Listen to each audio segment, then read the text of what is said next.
and there was 3 people in this race. And after the race, one got disqualified because it was supposed to be boys and she was a girl.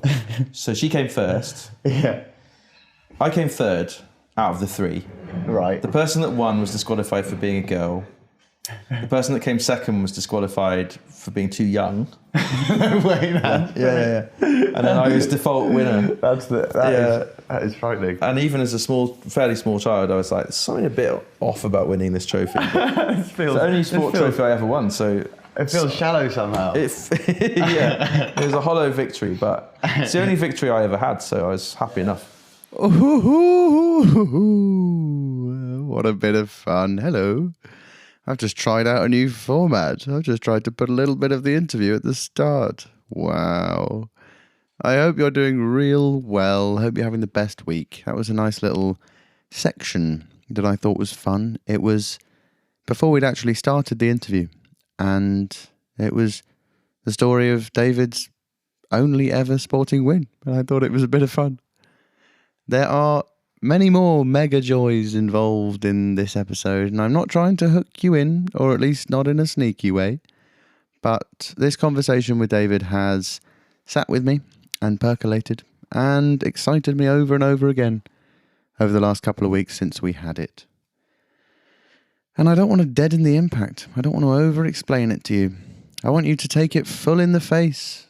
I want you to take it across the brain, down through the heart, and as far as the soul, which I assume is somewhere around the spleen. I don't know what a spleen is. Maybe it's where your soul lives. So, instead, since we're a dozen episodes in, wow, I thought I'd just have a little check-in with myself, with you, about how all this is going. A dozen. Nice. Nice to consider that a round number rather than 10. Yes. I must say, it's still quite hard to explain to people what I'm doing. Explaining this podcast to someone who doesn't listen to podcasts, or even to someone who does listen to podcasts, is a bit of a task. If I go any further than, it's about simple joy, I immediately tie myself in knots, and I say things like, I'm talking to interesting people about interesting things, and I can see their minds going, this man has no ideas at all. When people ask me what I do, I tend to just say that I'm a writer. I think writer sounds better than podcaster. Podcast producer sounds a little bit better, but I don't think it really fits. Producer is quite a vague term, and intentionally so. In film, TV, theatre, radio, the producer kind of does everything. They do the creative stuff, practical stuff, financial stuff. The executive producer is usually in charge. And I have to say, executive producer does have a nice ring to it. But I think it implies that the Simple Joys operation is a big, huge operation. Which sounds weird to me when I'm sitting in my childhood bedroom swearing at Adobe Audition. So I tell people I'm a writer. And I think that's a job title that I can feel like I've earned. Because while it is a suitable career title, it's also just a word. Like cyclist or umbrella. A 5-year-old child can be a writer. A CEO of a multinational corporation can be a writer. It's a bit like a couple of weeks ago when Nina said, someone asked her, what do you do? And she said, I play football. That's fine. What do you do? It's quite a generous question, and it's up to you to see it as such. This week, people with proper jobs, I challenge you, if someone asks you, what do you do? Tell them you're a colour coordinator of shelves.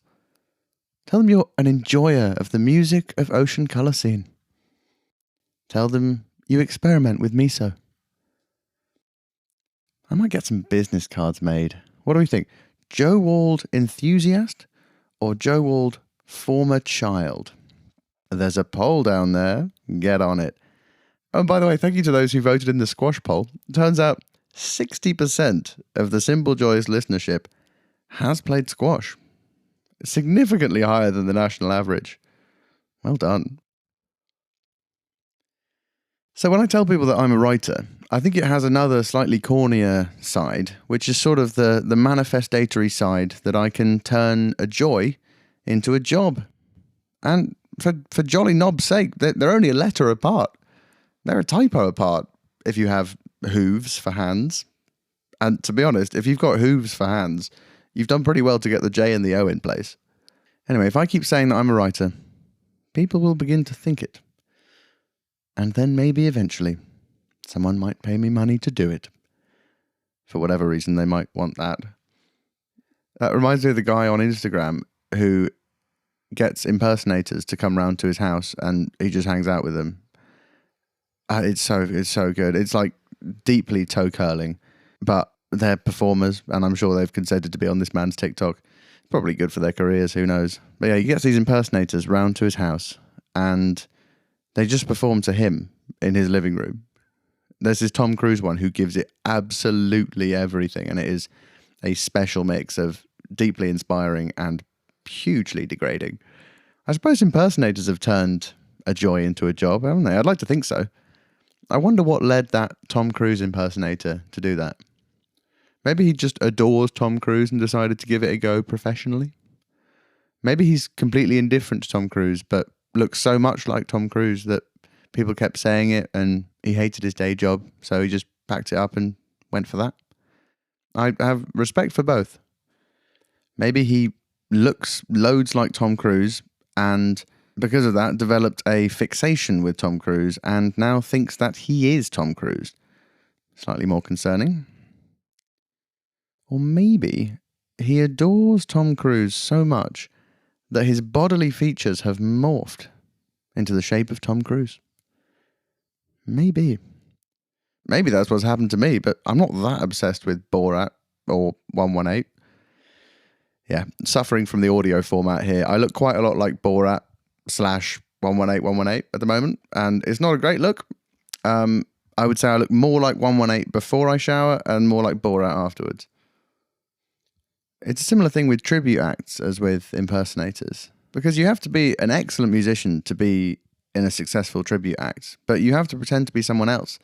And I wonder what that does for your self-esteem. You might be fine. It may just be that you don't write your own songs and you're grateful to be able to play music that you like and be paid for it. Or maybe you grew up with the Rolling Stones and never had a guitar lesson and Keith Richards basically taught you to play the guitar through his music and you can play like him and you can only play like him. So that works. But you probably do become a great musician in your own right. But every night you have to strap on a wig and dress up as someone else. A person who is alive, living somewhere. You've probably never met them and they probably don't know who you are. And yet you go out every night and you contribute to that person's glorification, while yours remains summarily untouched. That might wind you up, or it might not. And if it doesn't, you'd probably be happy twofold, because you're happily doing what you love and being paid for it, and you've divorced yourself from the need for glory. Research shows that fame is unlikely to make you happy in your own lifetime, and you're not going to be around to see what it does for you after that. And the pursuit of glory will involve placing yourself above others, and you'll miss out on the joys of giving kindness, receiving kindness, forming bonds of trust with people. So it's tricky, but it doesn't mean that it's unnatural. We've been pursuing glory for a really long time. It's a massive feature of ancient Greek literature. Hey, my degree cost $9,000 a year and I'm going to try and get my money's worth one way or another. Achilles, who's the hero of the Iliad, which is an epic poem about the Trojan War by Homer. Achilles is a big, huge man. He's great at fighting. Everyone says so. Basically, every time his name is mentioned in the poem, it's preceded by some sort of adjective saying how great he is. Mostly godlike Achilles. He's universally considered the best soldier in Greece. And soldiering was pretty important at the time. And so Achilles is pretty important. And he knows it. He becomes completely addicted to his own reputation and addicted to this feeling of being revered by everyone. His sole goal is his own glorification.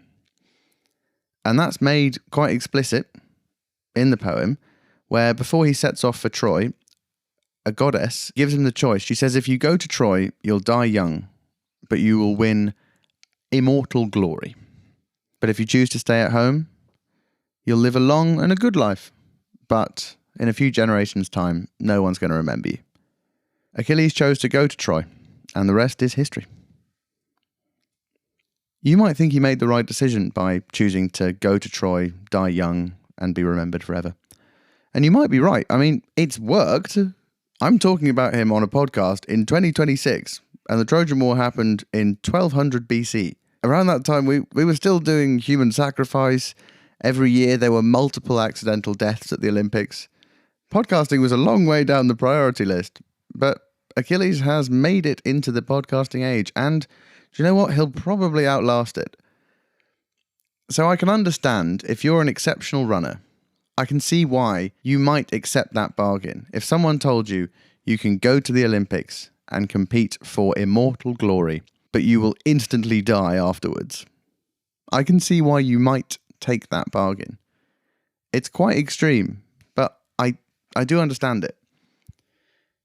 The pursuit of glory is by no means unnatural. I don't mean to say it's innate. I think it's unlikely that evolutionary theory would back up a person running around a track as fast as they can in order to try and win a piece of metal before instantly dying. I don't think it's in our DNA to do something like that, but we are predisposed to it. We've been doing it for a long time, and maybe it's part of our communal human consciousness. Plugging the theory. Go and listen to the last episode. But even the Iliad, a poem about war, written when war was super important and the greatest honour for a man was dying in battle.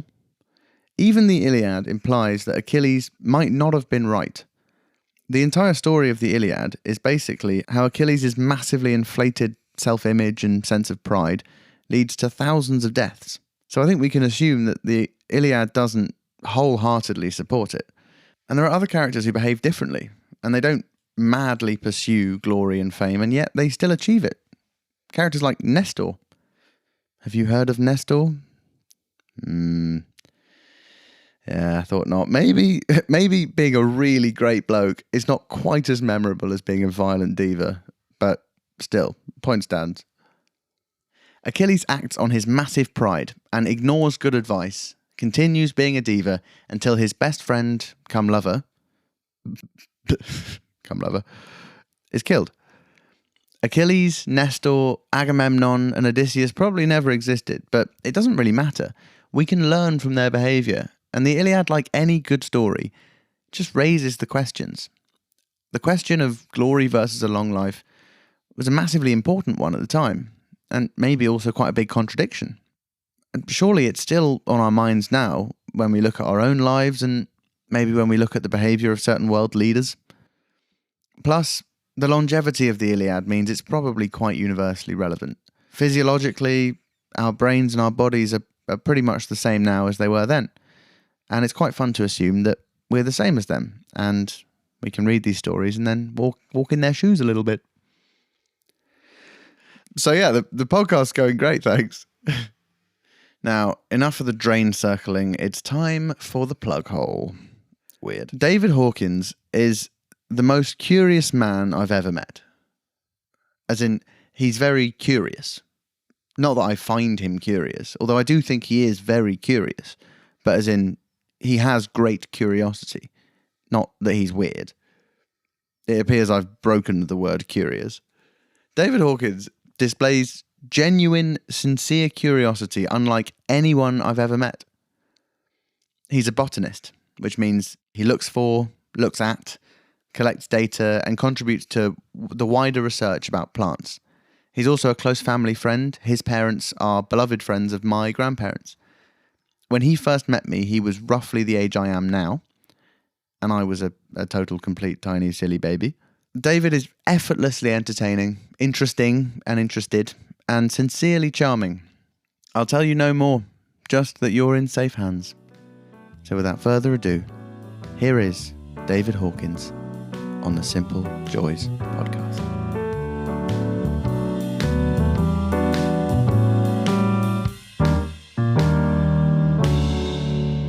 I've recently taken up football actually for the first time. Oh, really? Why is that?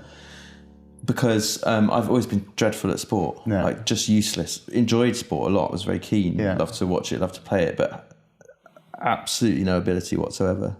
But then a spin-off from this mixed abilities badminton group that I'm in, they started up a thing called shit football. And it's specifically for people who are crap at sport. That's the idea. And so, now I play that twice a week. So it's just like a sort of social football team. You do what, 5-a-side in the park? Basically, yeah, exactly, yeah. But brilliant.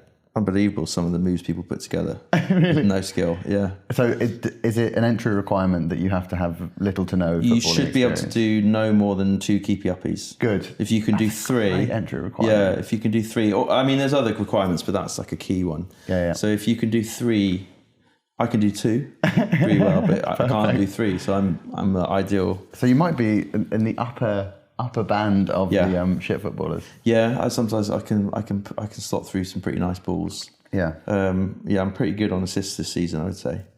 But we got joined when we were playing on Tuesday. 2 sort of maybe 10 or 11-year-old boys jogged over and they were like, "Oh, can we play?" How many? Everyone's in their like 30s and 40s. Yeah. Say again. And he said, "How many kick-ups can you do?" Yeah, exactly. Well, the thing is, actually, we didn't. Because we just couldn't turn them down. To refuse, yeah. So one went on each team, and I mean, when you said Messi, I was reminded of one of these lads because shades of Messi, I would say, shades of the young Messi. Some of these kids, man. Yeah. So you've been foresting since your youth. Yeah, I've been drawn to the tree-lined edges, I would say. Yeah, always. That's a lovely way of phrasing it. Yeah, no, I do remember playing out in the woods in the summer's evenings, and just not wanting to go. It to ever end, really. Yeah. What are you doing in the forest? It's hard to recall, really. I remember you just devise stuff as a young child, don't you? You just devise these kind of tasks, objectives. A lot of it's around making a base, making like a den, I suppose, which could be quite a simple den, maybe like that's almost a pre-existing den, like a little tucked away corner or a sort of overhang, or like I remember one which was like inside a tree trunk, or building it more from scratch using materials to hand, which is quite good fun. I mean, some people carry on doing that, don't they? Try and live off grid. Yeah. But yeah, I was definitely drawn to that side of things, and. Was the wildlife, plants/wildlife, a factor when you were young? I wouldn't say it was a factor, and it's hard to know. It was probably inextricable from that. Yeah, it probably was in the sense, because my dad got me into looking at nature stuff. We would go for walks, and he would take his penknife, and he would take a bag, and the bag was for interesting things. It could be like an acorn, it could be a leaf. I'm not quite sure. But then we would sit and we'd look at the stuff in the bag, the interesting things, and examine them. So yeah, it was a kind of, that was that's kind of an awareness raising activity as a young child. Got me into looking out for stuff. But it wasn't until later that I got really focused on the details of what stuff was, I suppose. Well, no, I was into it as a child, and then, like you often do, I kind of not lost interest, but it went into the background. Yeah. And then I got back into it again when I was living in London in my mid to late 20s. Actually, I got back into looking for stuff, or got into it properly, I would say. When you were living in London? Yeah, I was living in London. Yeah, and I was just I was kind of starting to find urban life some elements of urban life a bit wearing, and I think I read an article in a newspaper. It might have been even been in like Metro or something, about places near London you could see orchids. Oh. And obviously orchids are quite a classic like entry point for people getting into plants, because they've got this mystique about them. Yeah, and so I read this article and I was like, oh, fantastic. I can use this as a basis to go on some adventures. Yeah. So I just started getting the train out from where I was living at the time, which was in Dalston, and going on adventures to try and find different orchids. Wow. So it all started with orchids. Yeah. And so the hunt for so you know that you've read that they are growing in this particular region. How frequently do you actually find what you're looking for? Or I suppose it depends on what you're looking for. I mean, so that kind of looking for stuff, I still kind of do that in a slightly different way now. And it is an interesting question. How often do you find the thing? Because you always find something interesting. Yeah. Almost always you find something interesting. Quite often you find something quite interesting. And then occasionally you find something really interesting. Those are the three tiers. Yeah. But so finding things, it's hard to quantify how often it works out. I would say it depends what you're looking for. Most of the time you probably don't find stuff. Really? More often than not. Let's say maybe a third of the time you find things. Yeah, you find what you're looking for. Yeah, you find specifically what you're looking for. Yeah. But of course you always find something interesting. Yeah. So what might So there's a lot of joy to be had. Yeah. In looking. It's exciting in a way, just looking. Mm-hmm. And looking for a specific thing is interesting because it's a treasure hunt, basically. Yeah. It activates that, whatever side of us that is, hunter-gatherer, something or other. Yeah. And then, you always get some sort of bycatch, essentially. Yeah. Other An example of stuff. that. So presumably, how much entry knowledge do you need to kind of for this activity to turn you on? It's a good question. I think when I started going to look for orchids outside London, I had really very little knowledge. I had a kind of beginner's flower book, which is a really brilliant book, like Collins' Guide to Wildflowers or something. And it's just photographs, so it's really accessible. Yeah. You go down the line, you can get all these huge, like Bible-like massive tomes that I've now got because I have to have all this stuff. But in those days, I just had this entry-level flower guide. It was just photographs. It's a really good book. And I was looking at the photo and I was just looking to try and find the thing. It's just a pure treasure hunt. So at that point, I had very minimal knowledge. But I'm more interested now in kind of making some kind of contribution to the data, however minuscule that may be. It's just... What form does that take? That excites me more. What form does that take? Are you just recording sightings of...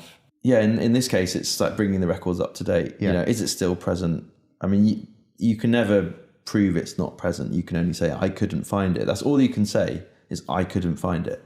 But so just the looking for stuff and then the gathering of the data and kind of increasing the understanding is the interest there. Yeah. And then, I mean, this is just amateur, but a lot of my work is basically the same thing, but on a bigger scale, because I'm not just looking for one specific plant, because that is, you wouldn't get the luxury for that very often. You've got to be really top to be doing that.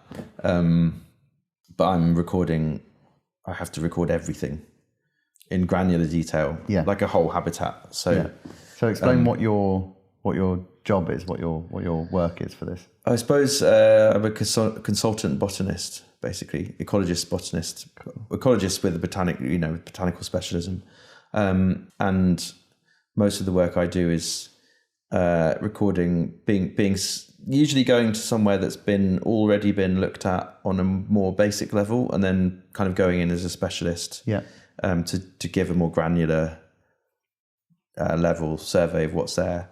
And it is ordinarily just trying to record everything in a certain plot, a certain site, as best you can. So it's quite good fun. I mean, there is a real excitement to being. I mean, it depends, because you can be delivered to your site or arrive at your site, and you can be, oh, that looks absolutely fantastic. Yeah, I can't wait to get stuck into that. Look at that bog. Or it could be like, this is a shit show. Like, there's nothing here. That is a terrible bog. Yeah, exactly. It's not even vestigial. So it's but it definitely activates that kind of that treasure hunt aspect. Yeah, and I can imagine if the themes of this podcast so far have been quite a lot of exploration type thing, adventure exploration, and the first guest, who's this ultramarathon runner called Alex. Oh yeah. He was talking about the concept of a micro adventure, and he said you don't need a flight to have an adventure. You don't need to leave the country. You can just head out of your front door. It's very true. And that's a great outlook. It really is. And I, since then, definitely have been trying to sort of employ that and try and have these little adventures. And the same thing of like, if you feel an urge to explore, I sense from what you're saying, there's quite an exciting avenue of not needing to go far, but just needing to look a bit closer, because if you engage with the smaller things around you, and you actually take an active interest in that, you can explore around the corner. You can explore everywhere if you're actually just looking a little bit closer, I suppose. Absolutely right. I think that's very nicely put. Yeah, things open up in a different way, and that's very true, because I think if you're looking on a certain level of granularity, you can really kind of, it's almost like a fractal thing. You could just sort of go on, you could go smaller and smaller. Yeah, almost, exactly. And effectively go on forever. Yeah. But yeah, the exploration thing is really key to it, because I've always absolutely loved maps. And so for me, it's like looking at the map, visualizing the landscape, like being like, okay, that bit looks interesting, or the topography there is really curious. Oh, there's a wet bit over there, we've got to go and look at that. Yeah. And so whether that's just me deciding where I'm going to go on Wednesday afternoon, when I've decided I can not work that afternoon, my other job or whatever, I can go and do this. Yeah. Or if I'm doing employed botanical stuff and I'm like sitting with my colleague, kind of planning out how we're going to tackle this site, that's great. It's the excitement of looking at the map, and then it's like almost it's fizzing with excitement. Yeah. Can't wait to get stuck in. And someone who isn't sort of in that world doesn't have access to that kind of the fizzing excitement. And I think, I mean, I'd be interested to know what the community is like in terms of sharing that experience with other people. Have you kind of become part of a bigger botanical community? Yeah, there's a real community actually of people who are keen naturalists and botanists. Yeah. And I mean, so the Botanical Society of the British Isles Britain and Ireland, is across the whole thing, and there's like the regional groups within that. So that's for people who get serious, that's like a nice thing to discover. But there's so many area groups, and what's so nice about them is that they're all different levels, welcome. Yeah. So it's like everybody can be there together, teaching each other and kind of learning together, and when you have the collective knowledge, it's amazing. So I remember when I first got into it, and I was just I'm still obviously learning loads all the time, but just completely being immersed amongst these people, and it was it was brilliant, and then also quite overwhelming. After 2 hours, it's kind of too much. You're full. And then over time, you kind of learn more, and then now I'm sort of more in a position of leading walks and obviously still always learning things from different people, but discovering it in that way is really fun as well. So yeah, there is a real community, as I think there are with all these different natural history niche interests. But yeah, it sort of comes together very naturally, and having people of different ages and backgrounds is a nice element to it as well. Yeah. Because there's just this shared endeavour. Yeah. And is that how it feels? There's no kind of competitive territorialness to... There really seems to be hardly any that I've encountered. I know it does exist, but it's barely discernible. Are you always going to get the odd kind of oddball, who's a bit funny about what they found, but it's very unusual, I think, these days. Yeah. So yeah, maybe that's a blind spot. I don't know, but I don't really detect it so much. Yeah, and I think what's also really nice about it is that I've noticed that people that much older botanists that I know, maybe in their 60s, 70s, 80s, it's so endless as a topic, as an interest. It ramifies on forever. You can enjoy it up to this level. You can then enjoy it to that level. You can stay at that level. That's totally fine, and just really enjoy it. Just enjoy looking at the wayside wildflowers and so forth. There's a lot of intrinsic enjoyment to that. Or you can be like, oh, I'm going to take it up to this other level and get a bit more academic, whatever. Or you can then specialize in these specific areas. You know, there's groups of plants that get really complex with micro species and, you know, kind of the subtleties of the differences between the different varieties and so forth. So people can zoom into that if that's their, you know, natural tendency to go like super detailed. It's all there as well. But like I was saying, even much older people, you don't have to get that detailed, but they'd be like, well, I just remember somebody saying, oh, this year I'm going to be looking at these, you know, this particular group, you know, the Orashes or whatever. Yeah. I really want to get the hang of those this year. And there's always like a little project you can have. So that's that's its own micro exploration. Yeah. That's its own micro adventure, because within the broader thing, because you can just be like, I've really been meaning to like get the hang of that group.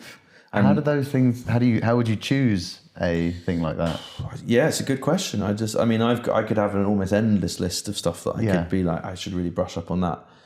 It's just, I suppose, whatever women fancy. It might just be that in a given season they catch your eye. Yeah. You know, the daisy, like the yellow composites, you know, this like the kind of things that look like dandelions superficially but aren't.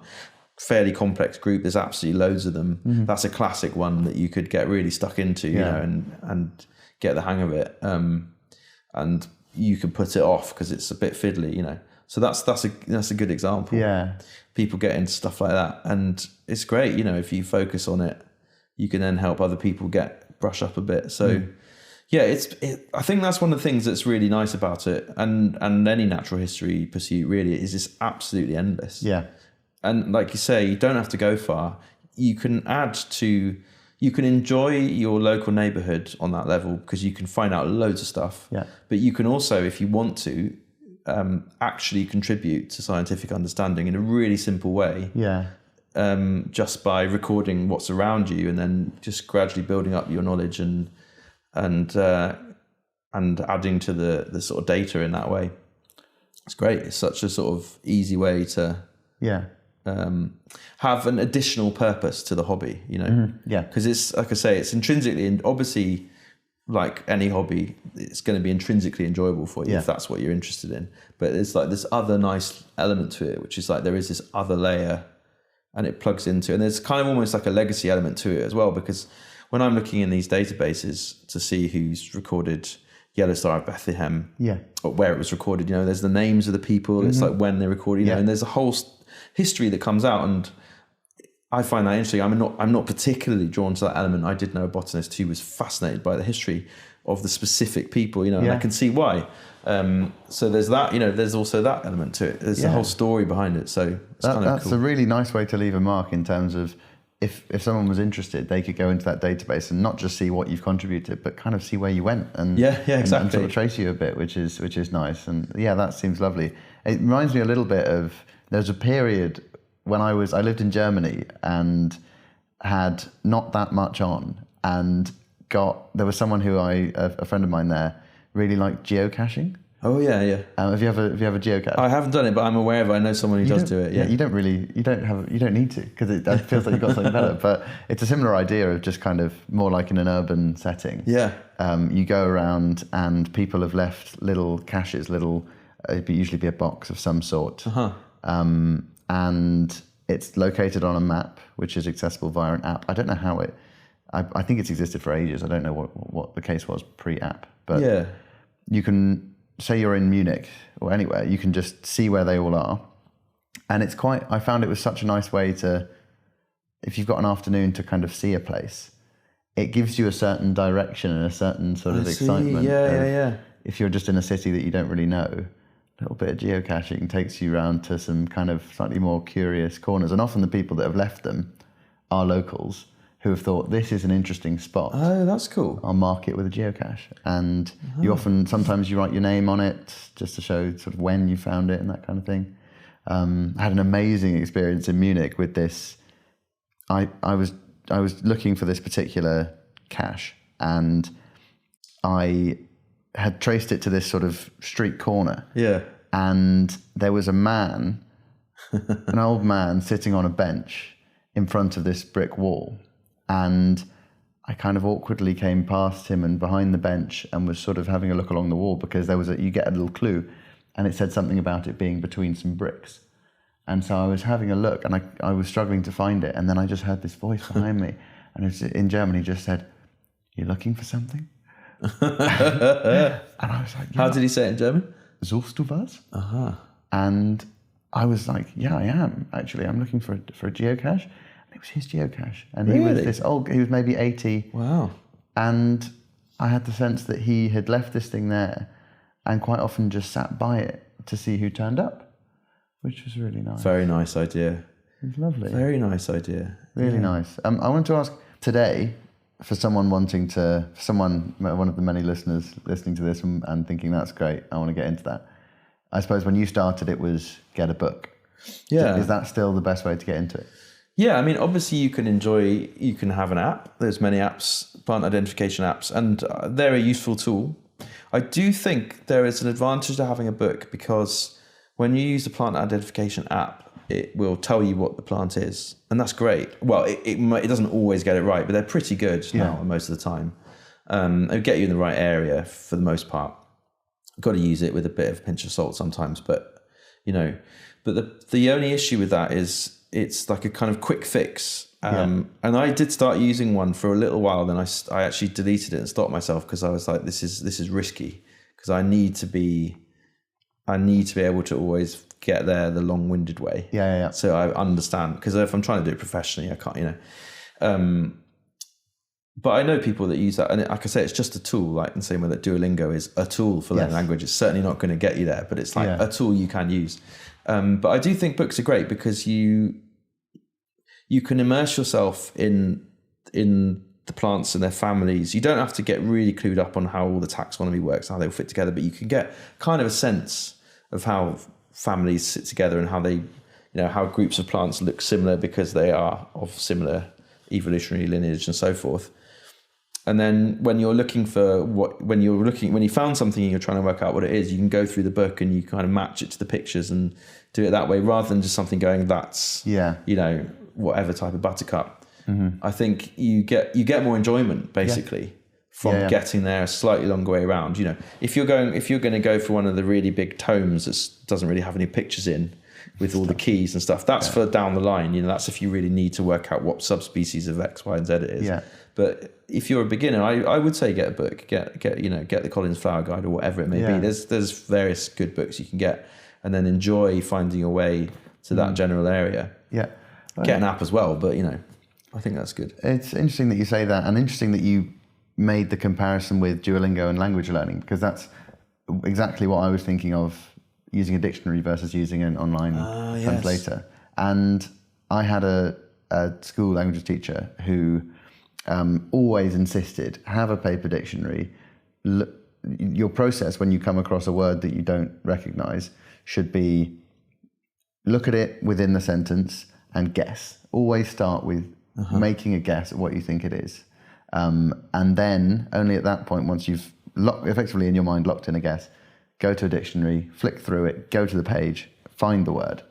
And that kind of long-winded process will make the whole thing more memorable.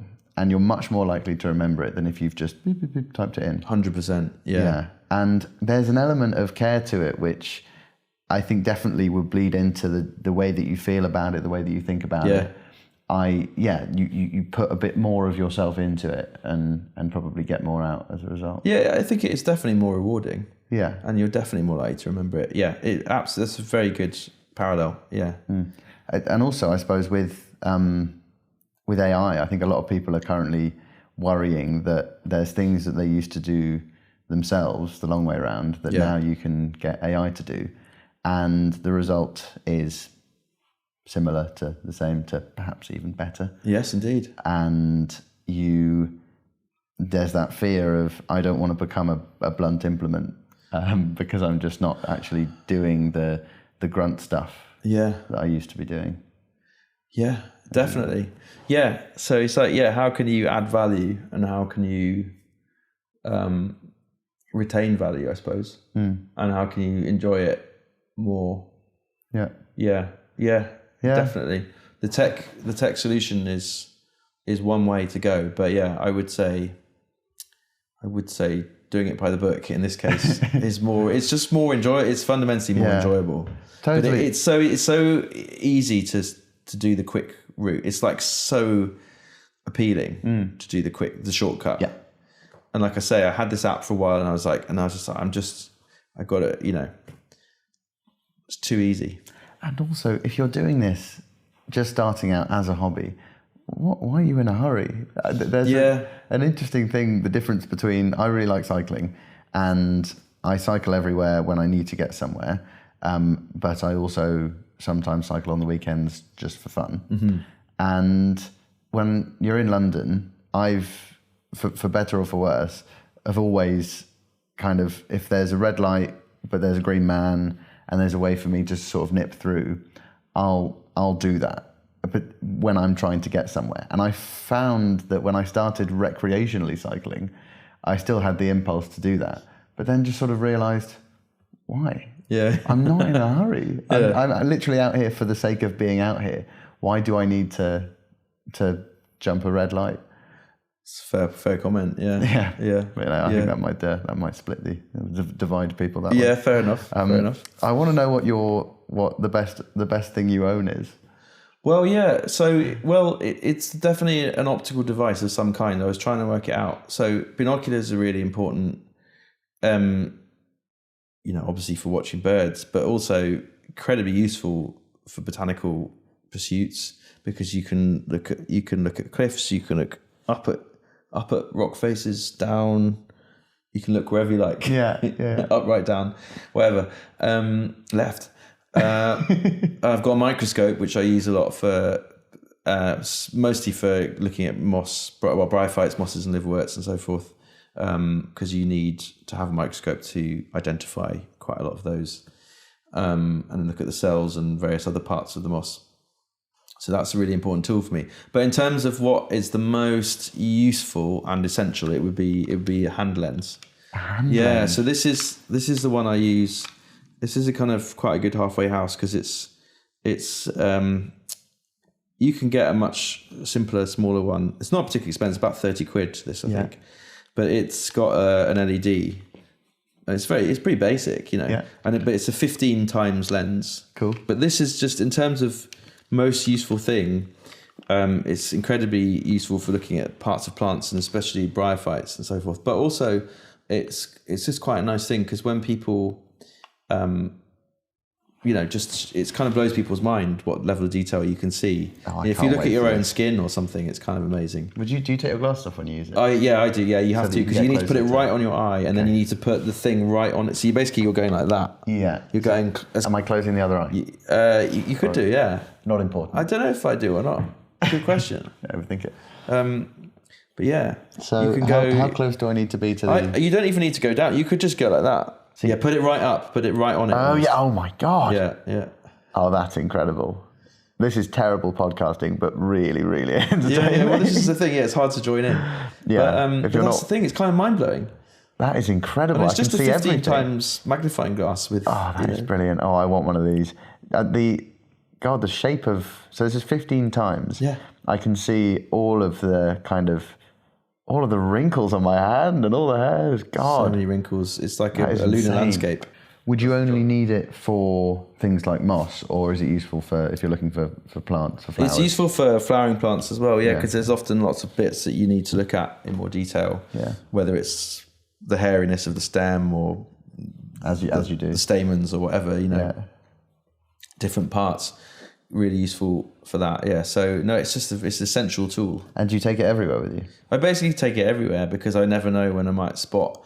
If I don't take it, I'll need it. It's the sod's law. It's classic. Yeah. Like I nearly didn't bring it today, and I was like, I just better whack it in, because if I don't bring it, I'll see some moss or something, and I'll need to check. And that impulse to check, is that what is that? It's pretty laborious for my partner, because she's often waiting for me to check whilst she's quite keen to crack on. So it's double-edged. But what's the impulse? I don't know. It's just needing to know, I suppose. Yeah. It's putting the pieces of the puzzle together. Furious curiosity. Yeah, and it's funny, because I can remember when Well, I almost can't remember because it's like an absence, but I can kind of remember when moss was just probably what I dare say what you would. It's just some green stuff over there, and this wasn't that long ago. Like I don't know, say 12 years ago or something. Mm-hmm. There was just moss, and it was just stuff that grew around the edge of the thing over there. I didn't really know anything about it. I just thought it was basically all the same. And now obviously like, how on earth did I think that? No, not in a kind of condescending way, but because I completely remember is what I mean, but just like the bewildering variety of forms, colours, shapes, textures, habitats, growth patterns, reproductive strategies. It's absolutely nuts. And it's all happening all the time. Yeah. And it's all just there. But so I think, kind of coming back to the need to kind of know, it's like, it's almost like when you get in kind of, when the door opens onto any specific interest, it doesn't have to be natural, historical. You sort of can't, once you've reached this horizon of knowledge, however basic that may be, you can't go back in a way, which is nice really. But yeah, it can be time consuming. It can make walks very, very slow and a bit frustrating for other people. Yeah. A lot of the time, if I'm out walking with friends or whatever, it's very much like, you have to pack it in. I basically have to put blinkers on and just go. But more often than not, what happens is I'm just like, it's like very staccato for me because they'll be carrying on at a normal pace, and then I'll like see something, look at it, and then I'll have to like run to catch up. Yeah. Then I'll see another thing. Sometimes I'll see the other thing before I've caught up. Yeah, and they're like, David, we've been out for a full walk together. Yeah. I haven't even seen you.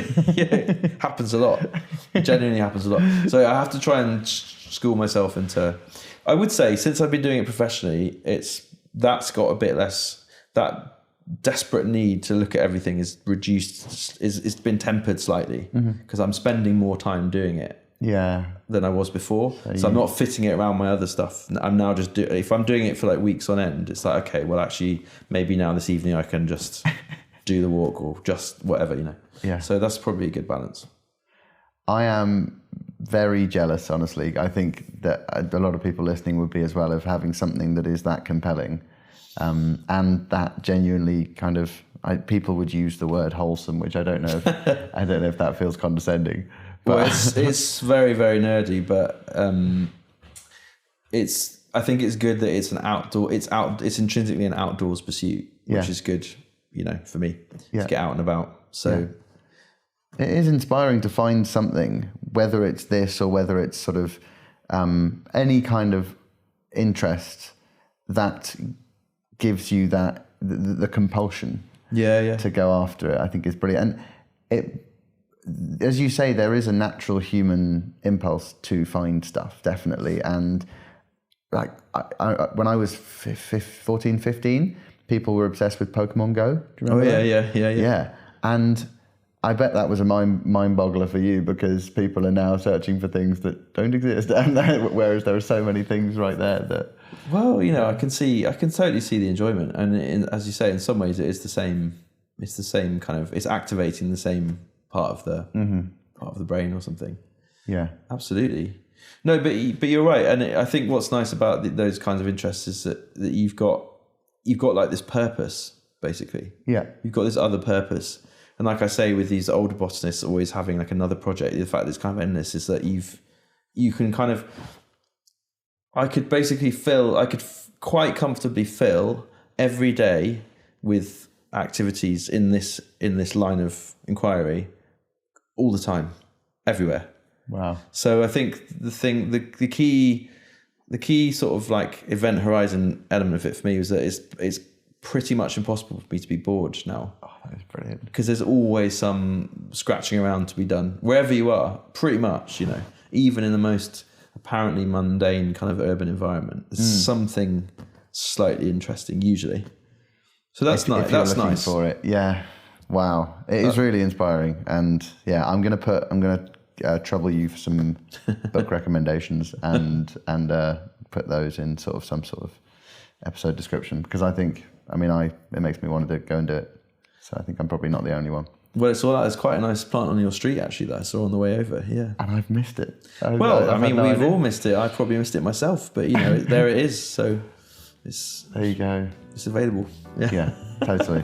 Well, thank you so much for talking about it. Great to talk to you. Yeah. Cheers. Yeah.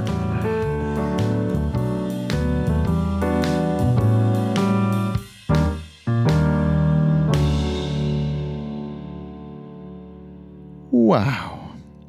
I found that conversation unbelievably inspiring in a number of ways.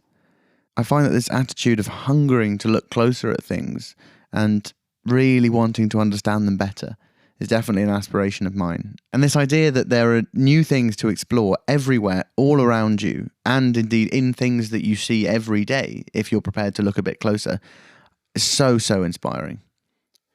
David has kindly supplied the book recommendations, and the links are in the description. There's one which is a bit more general, and then one that is specifically for city dwellers. I think the joy of looking is quite a special joy. And I'd go as far as to say maybe it's in a subcategory of simple joys, which maybe I would call advanced simple joys. Because it's not the same as your special slippers, which fit perfectly to your feet, feel super warm when you put your feet in them. That is a simple joy. But going into the forest to look for plants is another thing altogether. Because you don't know what you're going to get. And so it involves opening an avenue to the unknown. You can't look forward to it exactly, because there isn't an it. It's a trustful of joy, and it has the potential to be insanely rewarding. If it is rewarded, if your trustful of joy is caught, it can give your life a massive sense of meaning, because it can make you feel like the world is completely full of joys, as long as you're prepared to open your eyes to them and maybe look a little bit closer. Because just like David said in his air of effortless profundity, it's exciting in a way, just looking. Have a tippy-toppy week, you noble goblins. See you in a few.